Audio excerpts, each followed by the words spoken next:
પતિ પરમેશ્વર છે, એની બધી આશા પૂરી કરવી જોઈએ. પણ પતિ હાથે કરીને કૂવામાં પડવા જતો હોય ને તો એને ધક્કો મારવા તો ન જ જવાય.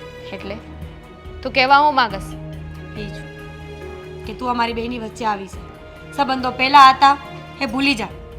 લગ્ન પછી મારો પૂરો અધિકાર છે એમના ઉપર, અને સમાજની દ્રષ્ટિએ પણ તારા પ્રેમને કોઈ નહીં માનશે તો મારા મંગલસૂત્રને, મારા સંસારને, મારી અગ્નિના 4 ફેરાને. હા તો ઠીક છે ને, તું એ ઘર મેલીને જઈશ ને એટલે અમે બંને લગ્ન કરી લેવું. પછી સમાજની દ્રષ્ટિએ આદિની પત્ની હું થાય. જોઈશે, હું તને અહીંયા સમજાવવા આવી હતી, બહેસ કરવાની. પણ તને જોઈને લાગતું નથી કે તું કોઈની વાત માને. સારું, ત્યારે બધું સમય ઉપર મૂકી દઈએ. હા, દરવાજો ખુલ્લો છે.